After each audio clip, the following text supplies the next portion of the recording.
Hey, hang on just 1 second. Let me get hooked up. I just got in time. Give me 1 minute. That way I don't have to surprise anybody by showing up later, Okay, how's that for crazy timing, huh? That's perfect. At least, Yeah. better late than never. Same as me. Yeah, the recruiter showed up late to the call and then had to reschedule anyway. So great Oh stuff. man. All right, 1 second. Okay.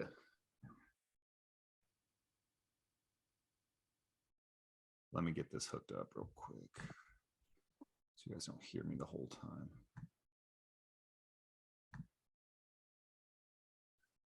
My son's upstairs making noise, so let's see. That's part of the charm. We were just talking about it. I'm sure sort of in maybe an hour, my kids are going to be back as well from swimming and all that sort of stuff. So you will start hearing them. Yeah, at least you weren't locked out of your house, Trent. That's true.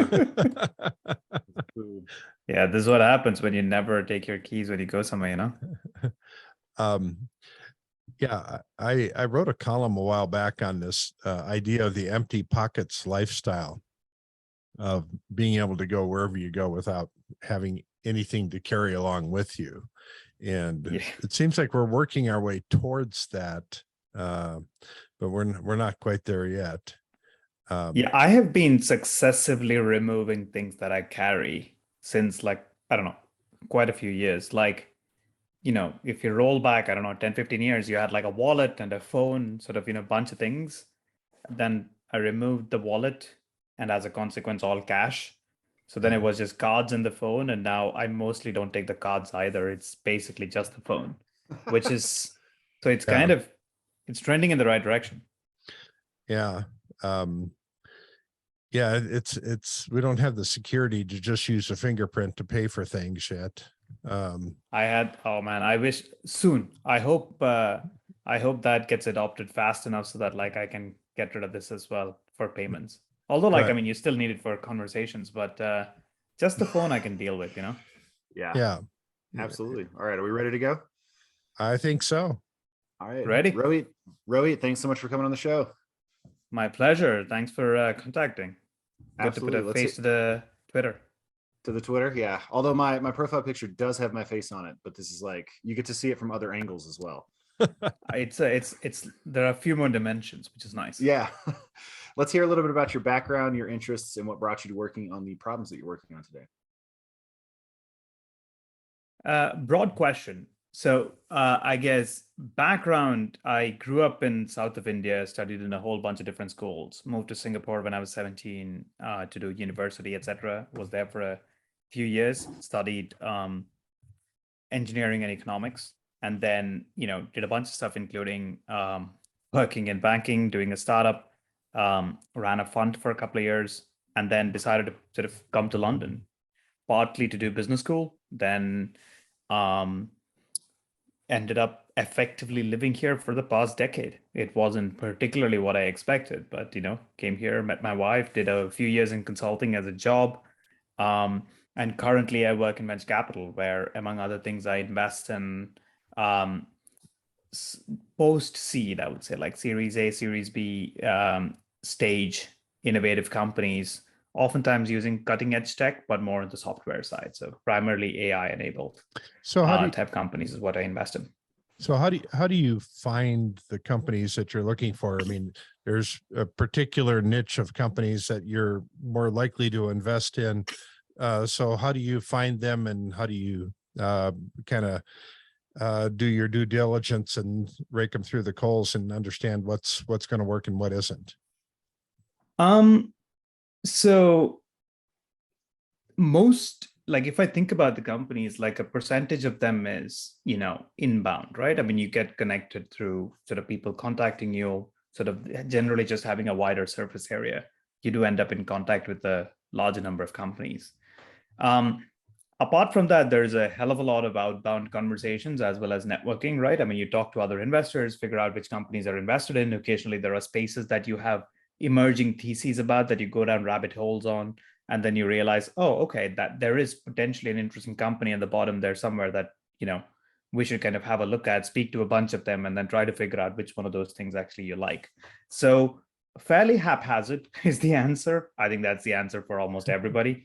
And part of the reason is because like ultimately you're looking for companies that are doing something better than everyone else, or like you're looking for companies that are doing something different to everyone else. And by definition, you can't predict exactly what they are, right? You can have a sense about the space in which you think it might be interesting, and like, but it's not like you can predict the business model. So you're trying to kind of find the right pond to fish in and have a bunch of tries in the hope that like some of the fish that you catch end up becoming slightly more interesting over a period of time. Due diligence is I mean, it's a bit of a loaded question, but like at our stages, I look at Series B, C as well, which means there's a bit more data. I think of it a little bit as like there is offensive due diligence and defensive due diligence. Defensive is a little bit like, look at the numbers, talk to the customers, basically check to make sure that what they're telling you is actually reality. And that's just kind of like, the basic gut check that you have to do anyway. It's very rare that you invest on the basis of defensive due diligence, right? I mean, you kind of see a company, you're like, all right, I mean, SaaS company, great growth, great net revenue retention. Therefore, let me put my money in, is a conversation nobody has, because that's basically, you can automate that, right? You don't need an investment professional to make that decision.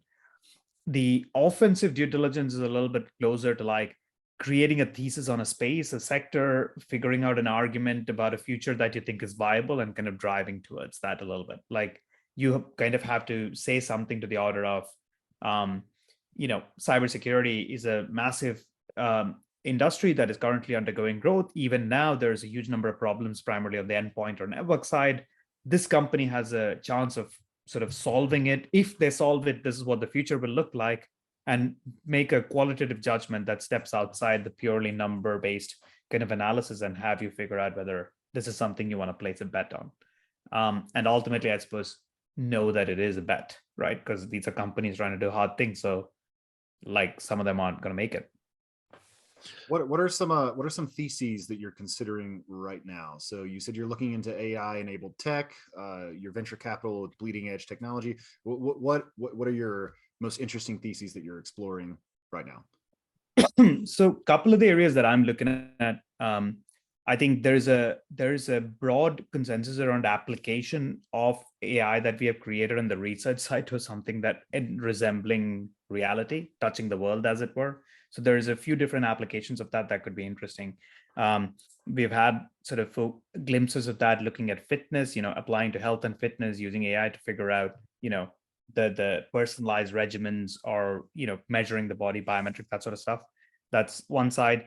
Similarly, applying things like deep learning for cybersecurity, which we kind of talked about, to try and figure out whether we can, prevent attacks as opposed to just detect and respond to them faster. Which is kind of, there are a few really interesting companies, one in particular that we've invested in, that is kind of going directly after that space. There is a broad array of, as software has become easier and easier to create, there's a proliferation of the number of software tools that have come up that are specialized in doing one individual task, right? I mean, you have entire startups devoted to creating like sales team optimization, or like increased conversion rates of your cold call or whatever. I mean, there's a bunch of these like niche things that have popped up. Each one of them it's very doubtful that one of them will become, I don't know, $100 billion company, but like there are a larger number of them that are coming up. And as there is proliferation there, I think one of my theses is that collaboration amongst these things, or coordination amongst these things, is a incredibly difficult task. So orchestration generally as a place, something that I'm intrigued by, whether that is inside the, call it like, I don't know, no code movements. You need something to orchestrate your workflow between all of those things, whether it's in fintech where you need orchestration platform that can touch upon, the 75 different things that a platform has to do, everything from whatever, KYC to internal, workflow settings to change management, whatever, or even to things, that are like slightly more boring on the internal workflow management, company management, BI, that sort of space. Because like generally, as more and more individual API based points come out, having them talk to each other and come out with interesting answers is becoming harder. As you would note, none of these are quiet, quantum teleportation, but they are intriguing. Yeah. So Peter Thiel is actually, he he takes kind of a different view on kind of the academic world. And he made a statement recently that he said that he wants to invest in biotech companies, but he doesn't want any that are run by PhDs or MBAs. And there's something about being overly qualified to be an entrepreneur. And I don't know if you share that opinion, or what you think about that approach to investing. So I disagree, but I also note that Peter has a habit of making highly provocative statements that he doesn't particularly adhere to all the time either. So I think what he shares that I talent with mean, Elon Musk. Yeah, so He's very good I at feel like this is one of those statements that can, you can choose as a litmus test, right? Like if you're somebody who disagrees with him, you can take him at the letter of the word and kind of go after it and prove that he's a hypocrite or whatever. Or if you're kind of pro Thiel, you can kind of use the statement and say what he actually meant to say was something different. So I don't know is the answer. But the more interesting flip of this is that very often, like as investors, but not just as investors, as humans, as in sort of pretty much any walk of life, one of the things that you try to do is to figure out heuristics that allows you to kind of simplify complex systems to something resembling, an easier decision-making criteria. Now, as a consequence of that, you can kind of use that, look at it and go, should I really be saying no to somebody because they had a business school degree? And the answer is obviously no, right? I mean, like, that seems like a silly rule to have. However, I think one of the constant threads in Thiel's conversations has been that, like, more and more today, we are focused on getting better at games that society has set, whether that is doing better in school, better in school, better in school until you get a PhD, or like, going to business school, going into consulting, banking, law, whatever, in order to try and go up in that career and solve individual games. And none of those are conducive to extraordinary innovation. I think that's a fair statement to make, I think, at least in a broad brush. My personal belief, which I have no way to empirically test, is that if you take these highly educated people, kind of provide them the right motivation or base, oftentimes they would end up jumping out and creating innovative, extraordinary companies. And my friend Matt Clifford here runs Entrepreneur First, which is proving out that thesis. So it's by no means like an ironclad law of nature. The general thesis that we are a little bit more, or at least there's a larger group of people who are highly educated, who are more risk averse, who don't necessarily make the best entrepreneurs, is like, I mean, numerically true. However, I don't think it gives us any amount of information to make judgment on an individual case, which is the slightly unhelpful conclusion we end at. I suspect you wouldn't be all that terribly surprised. I mean, it's probably also true that the average IQ of PhDs is going down over time, simply because there's so much more of them, right? Like, we're just educating larger and larger swaths of society, so it's no longer, the most incandescently brilliant and well-positioned person who can afford a thing like that. It's, it's not common to have a PhD, but it's a lot less unusual than it probably was 40 or 50 years ago. And so, you'd expect to get a broader sampling of the distribution of intelligence, of risk, willingness to take on risk, and all of those other big O things. So this is interesting, right? I think the society today is very different to like society, say, 50 years ago, right? I mean, for many, many different reasons. We're much richer. There are many, many more of us, for another thing. There is much higher levels of information transparency across the board. And this basically has changed sort of the game, if you will, that you would have played if you were sort of 50 years ago versus today. And obviously this infects academia as well. I think I've kind of written about this a little bit. I think the broad conclusion is that today, like, if you're going to become, I don't know, do a doctorate in chemistry, or, whatever, even philosophy, humanities, whatever, it is no longer assured that actually provides you anything resembling, the life of idea seeking that you would have had sort of 50 years ago. That's just because there is a supply-demand mismatch between the number of positions, etc. Number two, there's also sort of, it's unclear that just by virtue of you wanting to go and do that, whether you're doing that to kind of satisfy some internal constraint of, you know, if I go off and do it, then my parents will be happy with me, or like I will have a higher stature in society, because you now know that this is a game that can be played. Whereas several years ago, there was a little bit more self-selection, but part of it is also because there are just sort of fewer objective number of people who are jumping into this in the first place. So we are a little bit like victims of our own success in a way, right? Which, like, it happens. I mean, it's also interesting that like some of the largest wealth creation has happened from people who had either dropped out of college or like who didn't go to college, but that's not a causal effect, right? I mean, it's coincidental just because they managed to do something that resulted in something.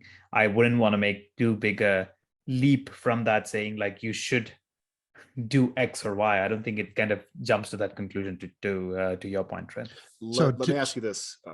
So given that you invest in all these people, you're sort of skeptical of Thiel's thesis about MBAs in business school. Just in a minute or as quickly as you can do it, what do you think makes a good entrepreneur? Like, what do you look for? Knowing a problem well enough that they would want to go off and solve it. It's about as simple as that. Everything else comes after.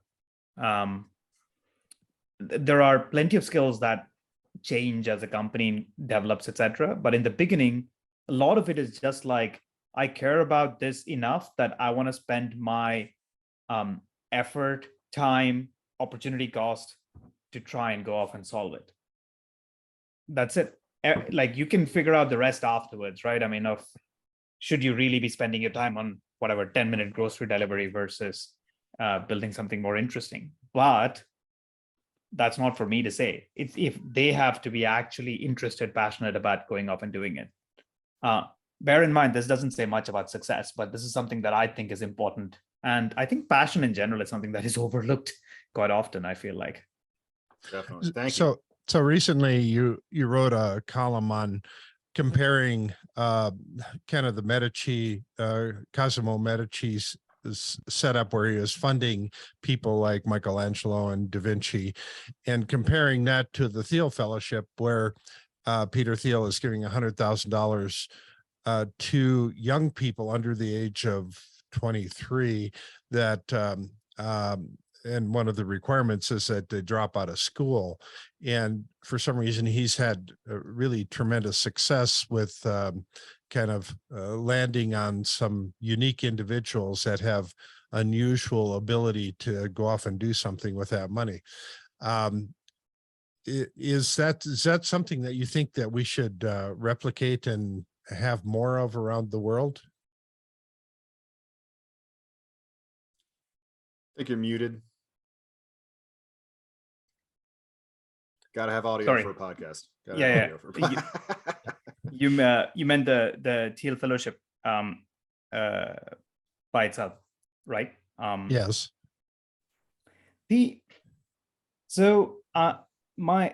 I did write an essay, and part of the essay was marveling at the fact that this particular selection of whatever 250 people over 10 years has had incredible success in terms of sort of what those people managed to go off and accomplish.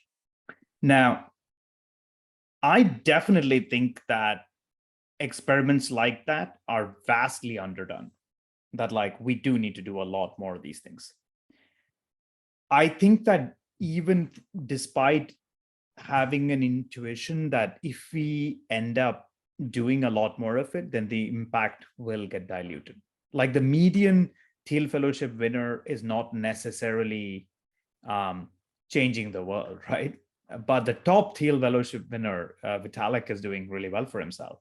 The second most economically successful, Dylan Field, just sold Figma for like $20 billion. So like there is something to the argument that if you identify people early enough and empower them, then they will go off to do things that will surprise you. And there's also something to the point that you can actually pick out people who do not necessarily need conventional education, for lack of a better word. However, I'm not entirely sure that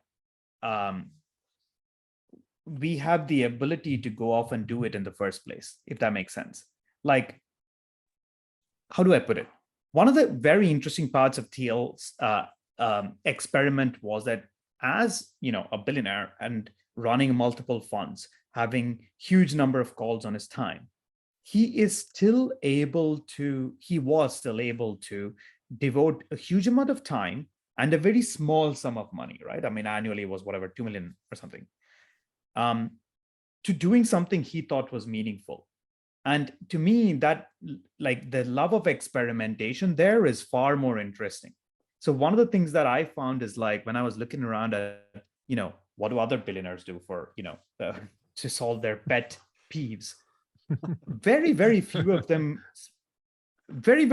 spend their time in a meaningful sense, or very, very few of them spend their time on pursuits that, like Thiel seemed more interesting. Like, they would much rather spend 200 million and endow a building to Stanford, or like spend that kind of money, set up a foundation where all of their money will go to do great works for the future, rather than do the nitty-gritty work of, like, interviewing a bunch of people. Finding 250 people over 10 years is like nothing, and then trying to see whether that experiment succeeded.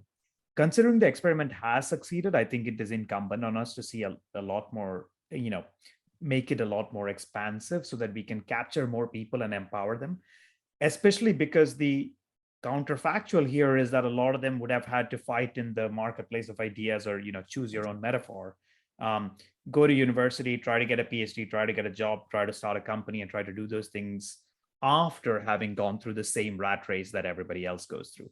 So I guess my conclusion is that I think we should absolutely do it.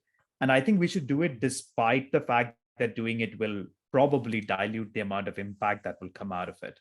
And it will not dilute purely because of numbers, right? I mean, I think there are far more than 250 people in a decade who are capable of producing extraordinary outcomes. But I think we need to kind of institutionalize it a little bit, just so that we as a society get better at measuring someone's worth with a few markers that are slightly different to, where did you go to college and what did you study?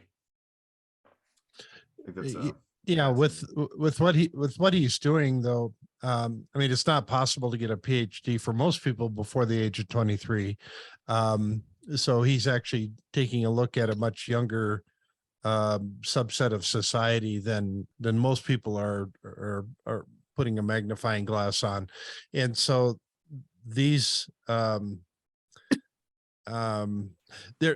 there's something to be said about the amount of information that we're being exposed to nowadays. I mean, young people today are sitting watching as many as 1,000 TikTok videos in a day, and people growing up are exposed to 1,000 headlines every day, and so this volume of information is creating minds and understanding that just wasn't at all possible even 10 years ago. So in some ways we're trying to reinvent the experiments for how we adjust society and how we leverage the talent that's percolating up from the bottom. And I think we have a long ways to go on these experiments to find the true gems in society. And I often ask this question of how many Einsteins and Mozarts are born in every million people, and can there be more, and should there be more? And I think absolutely. Yeah, we are seeing some of the results from this. I think, like, at least over the last year, we've had a proliferation of new organizations that have come up to replace various different scientific fields, New Science for Bio, etc., Emergent Ventures by Tyler Cowen, as an example.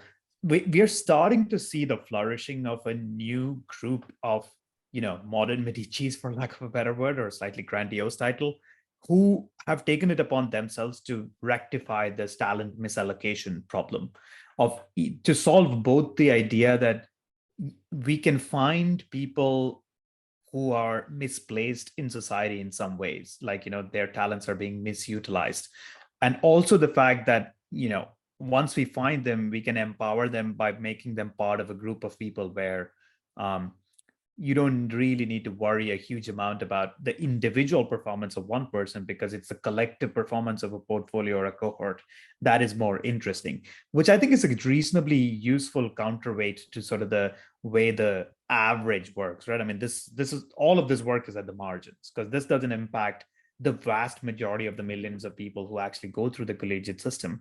What it does impact is a few of the outliers and capture them, to your point, the 1 in a million Mozarts, to be able to fulfill their potential, and hope for the fact that if more of us fulfill our potential, in general, everybody's life would be better off, which I feel, again, is probably not a empirically provable thing. Sorry, it's not an analytically provable thing, but empirically, I feel reasonably confident that this is the case.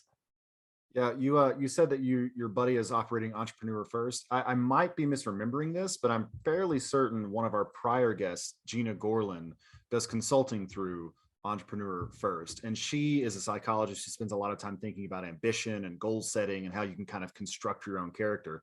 And I completely agree that, I mean, not just helping the median person get a little bit better, but mining more of that right tail could have enormous consequences. I mean, think of what somebody like John von Neumann got done in the 20th century, or Albert Einstein. If you had even one more of them, like, it's hard to even imagine where the world would be now. So, it's a matter of shifting, I think, the mean to the right as much as you can, bringing up the left tail, but then doing as much as you can to help those stars on the right shine.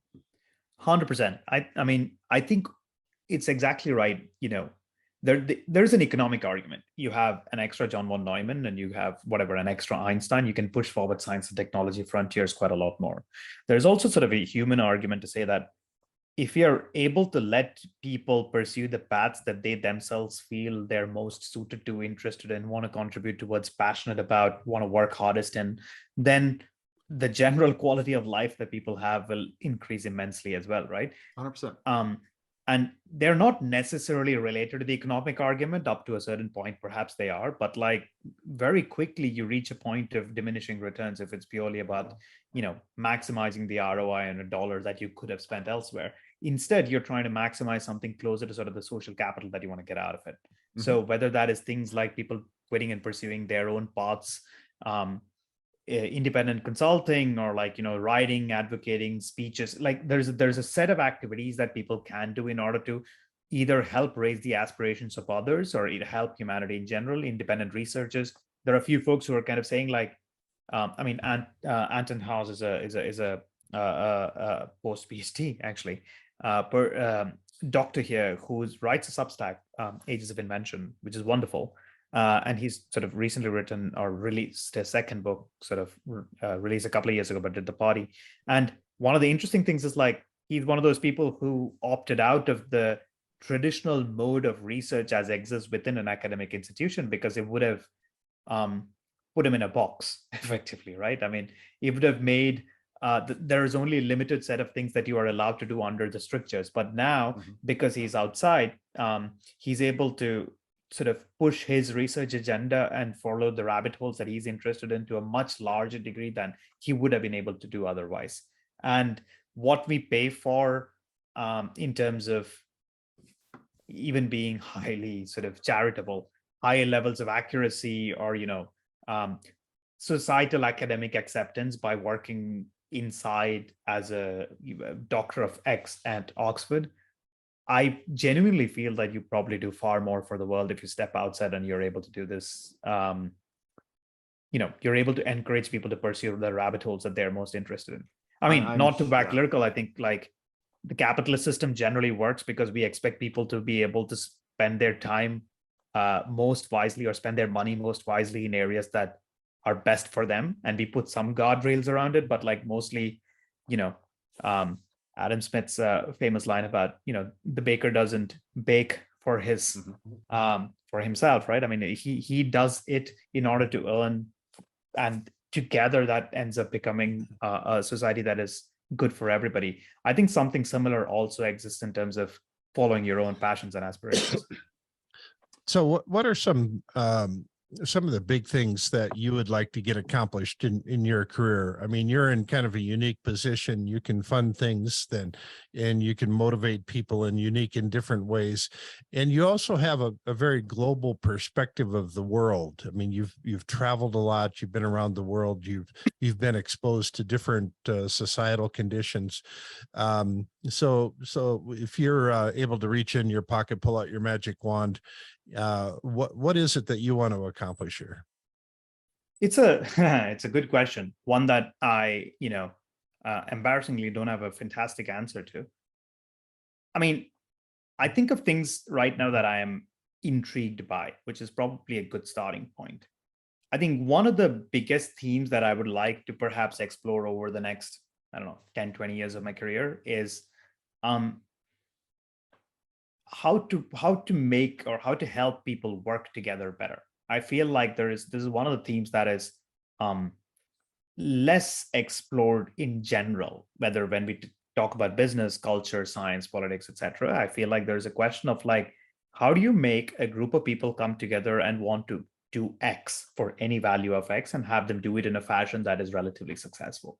And there are arguments here about incentives, arguments here about structures. There are arguments here about organizational setups, leadership structures, leadership styles, cultures, etc. But effectively, all of this comes down to like, once you add 10 people into the mixture, you have to work with with them in some sense. Like you have to work with what, I heard it from Jim Shaughnessy, he calling it the human OS. How do you kind of hack the human OS so that you can build a bit more of a collaborative system?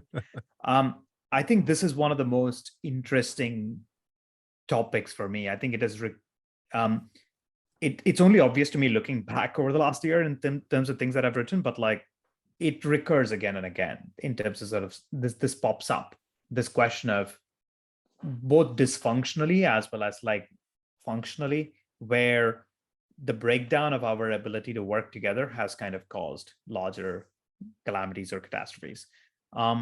I feel this is one of the like broader themes that I would like to sort of work on for at least sort of the next 10, 20 years. There's offshoots of this. One is like there's a history of innovation project that I've been in the back of my mind that I kind of want to just understand for my own sake. I don't know what the output of that is likely to be. But I don't know if you've read sort of the essay I Pencil. It's from a while back, but effectively it kind of brings together the idea of how many different things need to happen for us to get, a simple pencil in our hands, right? I think some of the questions of innovation, et cetera, that I think get generally discussed broadly in broad narrative terms, whether it's in publications, essays, et cetera, kind of elide this particular interdependence amongst a huge number of factors in order for us to get anything in our hands that is important. So if we ask the question of, I don't know, mRNA vaccines being invented, the causal chain kind of goes back a long way before we get to a point where we could have invented mRNA vaccines in the first place, right? I mean, like, even to the point that you need to have specialist types of chemicals that we have to be able to produce in order to actually create and capture these things to transport them from point A to point B, or like in the manufacturing process, you need different ingredients that you wouldn't have been able to get otherwise. I think the mythical view of innovation is that, it just clicks in your mind and all of a sudden it's just done. Like that's how it gets depicted in movies, right? I mean, you kind of have an idea and everything from idea to execution is like, yeah, I mean, of course you can just go off and do it. Whereas in real life, like 95% of the work is going from idea to execution for almost everything. I think there's looking back to see what that process has been through our history, human evolution is like a broader project that I'd like to spend time on a little bit more. I think everything else, obviously kind of the format of it, whether it's, something simple on GitHub or whether it's a book or something broader, I don't know. We'll figure it out as time goes on. I think I'm very much at the experimentation phase of figuring out what this looks like. So you've got a good idea, and now you're doing the 95% of the work involved in actual execution. I would maybe say that I have a few interesting questions that at least I find interesting, and I feel like the answers here could be interesting. The amount that I've dug in both of these sort of types of questions, I continue to find the answers interesting. However, whether they are be interesting is something only time will bear out, I feel. So how do you think, well, actually, before I get there, are you familiar with Samo Budia? Samo, from the Great Founder Theory? Yeah. Yeah. We've done 2 interviews with him, and we get into some of that stuff, social institutions and how they change over time, and why you'd want to make an immortal society. So it's all good stuff. It's doesn't exactly answer the questions you're talking about, but I think it does redound to them, and so you might be interested in checking those out. I know that Definitely. From your I forget if it's Substack or Medium or your website, you talk about your interest in the organization, and it seems like this is reminiscent of the themes that you were just raising. So how do you think organizations are going to change over time in response to technology? What do you think is going to stay the same, because not everything changes, and how will that be impactful? Very good question, and very tough question as well. Maybe just as a prelude, I think I had a look at the types of organizations that we've had the longevity that's had the most longevity. And if you kind of look at that, there's a few interesting threads that pop out, right? So if you look at organizations that have survived, whatever, a few hundred years, a large percentage of them are institutions that are either interlinked with governments in some meaningful sense, or the financial system, things like banks, most example. I think, Barclays was set up a few years ago, Bank of England in the 1600s, etc. A few of them are things like very local examples, like Japan has a huge number of these companies which have been established for like 1,000+ years. Germany has, I think, a brewing house that was set up sort of, several hundred years ago. There's a few of these companies that effectively get set up and just never change and keep providing the same things over and over. You go back even further, you start seeing things like the Icelandic Parliament, which was set up sort of 1,000+ years ago, or you see more interestingly religions which kind of survive for a very long time. It's pretty hard to kill a religion, it feels like. And as you kind of look at the causal chains here, what you notice is that almost all of them have 2 components. Component number 1 is that there's a self-perpetuation component, in the sense that they're set up so that they can replicate and move on to the next phase. It's the highest, for example, amongst the more proselytizing religions, which happen to have been the ones that have been the most successful. And the second component is that most of them don't particularly want to grow, right? I mean, in the sense that they're not trying to actively find, hunt, mutate into a new form for them to grow. They either die out. There are very few people who worship certain gods anymore, but then there are large number of religious people that exist sort of even today, even after everything. So when we think about these things in terms of organizational setups, I think one of my beliefs is, number one, beyond a certain point, I feel like some type of hierarchical organization is relatively inevitable for all sorts of reasons. I think this was sort of one of the first things that I wrote, was for information to flow up and down and through the organization in somewhat resembling an efficient manner, you do need some level of hierarchy. And this is as true in biology as it is in organization. And number 2 is organizations survive and grow by actively finding new niches to conquer, right, within the society. And however you kind of define it, oftentimes new niches get created through the emergence of new technologies. There was no, mobile gaming niche in early 2000s because mobile games didn't really exist. But as soon as it became possible, you started getting new companies kind of pop up. So the first point of how do we kind of work together, at least as long as humans are humans, which, depending on who you ask, the timelines are a little fuzzy, but I'm generally of the opinion that I think humans will remain humans for a little while. We will have some form of hierarchical organization is inevitable. What will change is the type of incentivization structures that actually exist within organizations. So to put maybe a couple of concrete predictions in terms of what this might turn out, if you look at the corporate lifetimes have shortened over a period of time, but people's employment histories have gotten a lot more checkered, in the sense that they jump from company to company rather than staying in the same one for 40 years. We are all as the eventual endpoint of this, especially once you add remote into the work equation, is that you will start to see a lot more portfolio careers amongst people. So organizations will start to have looser boundaries around them where people can jump in and out a little bit easier than they can today, right? I mean, you don't need to jump through 100 hoops to get to a place to stay there for 40 years anymore. It becomes much looser of jump through 3 hoops to get somewhere to stay there for 2 years. Instead of that, jump to 1 hoop in order to get somewhere, work 2 days a week there for like X amount of time, and then you can swap in and out. It's already the way a lot of professions exist at like the extremes, like the very, very low paid and gig working economy. This is how it works, right? Getting a job is relatively easy. You oftentimes have multiple jobs at the same time because you kind of have to, and you swap them back and forth depending on what you want to do. At the very high end, it's very similar. You might have multiple board positions, a visiting lectureship, speaking engagements, a book. You have portfolio life, portfolio work streams that kind of come up. I feel, one of the endpoints that we are going towards in terms of working with others is that as coordination gets better and better over a period of time, we will start to see that boundaries dissolve. Now, whether this specifically will be more decentralized, centralized, I feel like is probably, I'm a little bit more Wittgensteinian in that I don't think those phrases are all that very well defined, because some level of hierarchy is inevitable. So whether you call someone an MD, a CEO, a founder, whatever, I don't know what you would call Linus in terms of Linux, but like, right. Like I don't, the title doesn't really matter, right?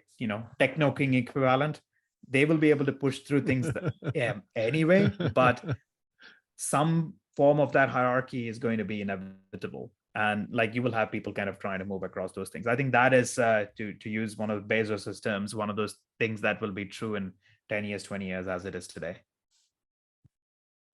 Fantastic. Thomas, are we coming up on time?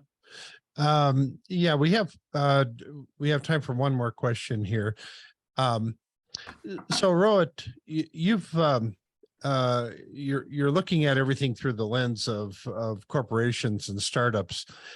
Some of the entities that have been around for thousands of years have been our cities, and we're seeing lots of work going into the kind of the smart city thinking right now, moving forward. Cities have survived thousands of years, even though the countries that are surrounding them have changed, and so there's been a lot of thinking surrounding city states and city governments and how that's going to evolve. Do you have some thoughts on how these changes are going to change moving forward? Oh, definitely.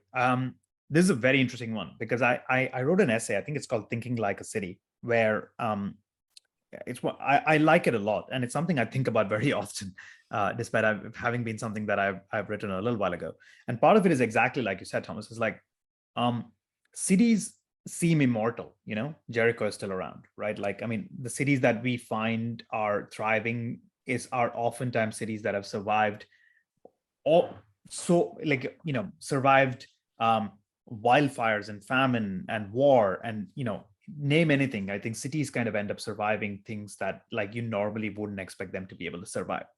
Some of that is because cities are, unlike companies or most types of organizational setup, cities are effectively freely chosen platforms, right? I mean, the city levies a tax on you for you to be able to live there and actually apply your trade, but usually it doesn't impose a huge amount of restriction on you in terms of sort of what you can do. Nobody tells you like, you can only open a barbershop here, or you can only open a computer repair shop here, etc. Like it allows you to kind of go off and find your own things, find your own sort of ways of making a living, or like applying a trade, setting up a shop, setting up a school, whatever.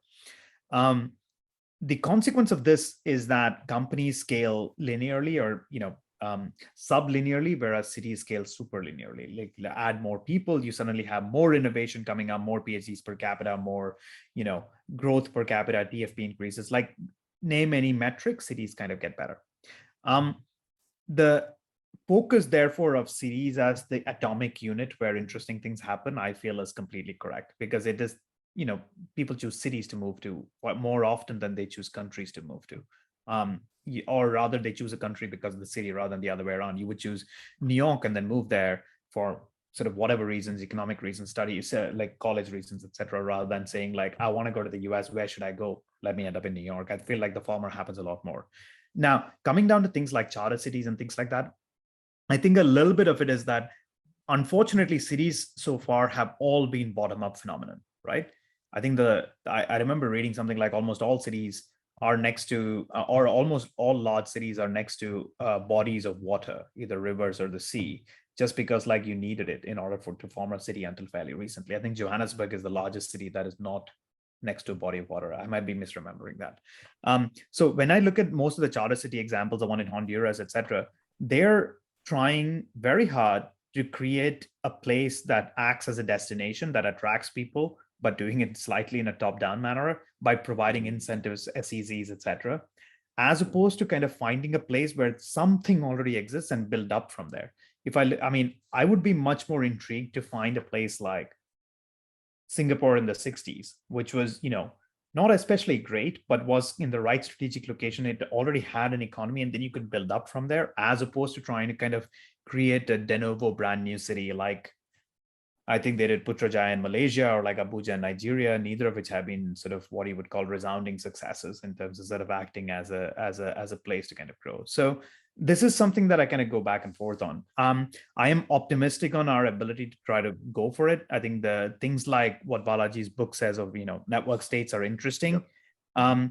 The counterpoint there is very much that like, if you are able to actually do that, right? I mean, if you're able to create a network state which acts as a group of people with whom you identify, then, have a physical location where you kind of go. By definition, we are coming back into the original organizational conversation where the boundaries are very fuzzy, which means there's nothing stopping me from being a part of 5 network states. Whereas today, I live in one city in one country. I think it kind of makes the identification much fuzzier. And that also means like the impact that it can have will be a little less. I'm pretty excited to see what comes out of this. We are as well. Thank you so much. That was fascinating. This has been a great conversation. Absolute pleasure. Thank you for the questions. Yeah, this is great. I learned a lot here, actually. So do you want to send the audience anywhere while we're wrapping up? Where do you want people to go? If you want to chat with me, I'm at Krishnan Rohit on Twitter, and I write on www.strangeloopcanon.com. So say hi. Fantastic. Thank you so much. Pleasure, guys. Thank you. All right. Well, that is terrific. All right. Well, I appreciate you joining us for the podcast today, and hopefully you will have better luck with your keys moving forward. Yeah. If history is any guide. Yeah. Get one of those keypads for the side of your house there. I think that's we keep talking about it. I think this might be the next project. Yeah, I think so. Well, appreciate it, and you have a terrific day moving forward. Fantastic. Okay? Pleasure speaking with you guys. Ciao. All right. Thanks, Rod. All right. Well, that was a lot of fun. Yeah. That it seems like we touched nerve on a few of those questions we asked. So that's good. No kidding. All right. So that was awesome. Let's go ahead and get the preview and the intro done. And if it's all right with you, in the preview, I wanted to mention that I'm looking for work too. Is that all right with you? Sure. Okay, excellent. So this is the preview for episode 107 with Rohit Krishnan. Good evening, everyone, and thank you for listening. No, sorry. Good evening, everyone, and thank you for listening to the Futurati Podcast, where we dive into how emerging technologies will impact the world and your bank account. I'm Trent Fowler, and joining me as always is my co-host, Thomas Fry. Thomas and I are futurists, keynote speakers, and consultants with decades of experience in analyzing trends and communicating new developments to audiences across the world. Reach out to us at futuratipodcast.com/contact-futurati if you'd like to hire us for consulting, to speak at your event, or to advertise on your podcast. And I will note that I currently am in the market. I'm a machine learning engineer with 4 years of experience. I've worked with all the major database technologies and the standard machine learning stack. So if you want to reach out at the same address, futuratipodcast.com/contact-futurati. If you've got a role for me, I'd love to hear about it. Thomas, we just wrapped up an excellent interview with venture capitalist Rohit Krishnan. What was your major takeaway from it? Well, I liked some of his thinking about how smart cities, well, I was reading into a lot of it because I've been doing a lot of research. And, when we start thinking about smart cities, we're thinking about how we add layers of technology to the kind of what the cities already have. But kind of that underlying network of people and transit and roadways and all of the communication systems that cities currently have, that has taken in some cases thousands of years to develop. And so I'm instantly thinking that we're very short-sighted in when we talk about smart cities, about how we're going to change all that in the next couple of years here by just adding layers of technology to it. That struck me as a kind of a short-term oversight on our part. I thought it was very interesting how his skepticism of some of the ongoing chartered city projects actually stem from a failure to appreciate why it is that cities spring up in certain places in the first place. I hadn't really given that much thought, but I think he's absolutely right. And I'd say the main leitmotif in the interview was human coordination, how it is that groups of humans can act together in order to accomplish goals. And that's something that I've been thinking more and more about over the past couple of years as I've worked at startups and big companies. And I've just kind of been able to bear witness to various approaches to solving this problem and the pros and cons of each. And it's also a theme that's come up repeatedly on the podcast. So we've had Samo Budi on to talk about some of those things, Vladimir Chakarova, and various people who think more about geopolitics or social systems or social operating systems, if you will, the tech stack of a social order. And I'm really excited to see, a mind like his trying to grapple with that question and how it could change in the future. Yeah, we asked him several questions related to Peter Thiel, and he's actually studied Peter from a number of different angles. He tends to be a lightning rod for making comments that on the surface don't initially make sense, but then when you look drill down a little bit, then you can see where he's coming from. And it's interesting how this friction actually plays well in society, that it ends up stirring up lots of commentary from people around the internet, just making a simple statement like, I don't want to invest in any PhDs or MBAs, which is counter to what a lot of people are thinking. But the world of academia has not been doing the best job lately, and so they're not endearing a lot of people to their cause. That's right. So, audience, listeners, this is an interview with Rohit Krishnan. We cover emerging tech, venture capital, cooperation, and Peter Thiel. So I hope you enjoy it. Okay, now let's do the introduction. That's all good stuff. Oh, thank God, I've been saying his name right. Oh no, is it Krishnan? Oh, hold on, I gotta check. I was saying Krishnan. I hope that. Yeah, I said Rohit Krishnan. Krishnan. Okay, good. I wrote it incorrectly. Rohit Krishnan. Good. Krishnan. Okay. Fantastic. So this is the introduction. Tonight, we're joined by Rohit Krishnan. Rohit is a venture capitalist and a writer at strangeloopcanon.com. He invests in companies using cutting-edge technology to create the future. He also writes essays about exploration of ways to push the frontier of our knowledge forward and bridge the gaps between business, science, and technology. If you enjoy this interview, please check out our website, futuraudiopodcast.com, and don't forget to subscribe to the podcast, like it, and share it with your friends. I read that wrong. I had to improvise the read it out of order. My eye skipped a line. All right, let's do the minute with a futurist. All right, so I'm going to ask you about cooperation, the future of cooperation. All right, Thomas, we just wrapped our interview with Rohit Krishnan. One of the things we spent a lot of time talking about was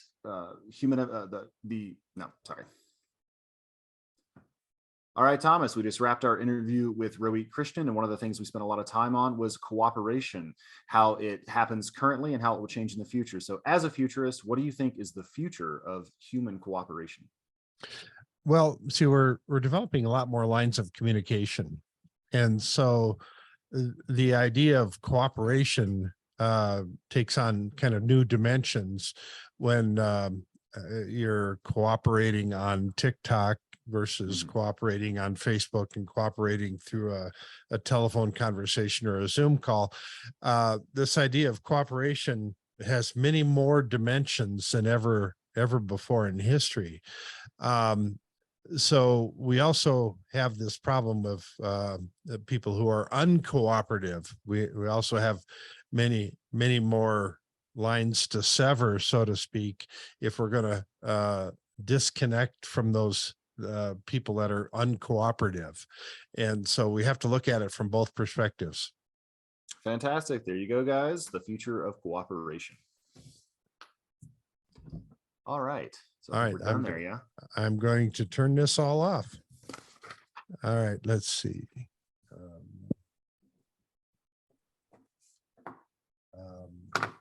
How do I stop the recording here? There should be a little thing on the bottom that says stop recording. Oh, there.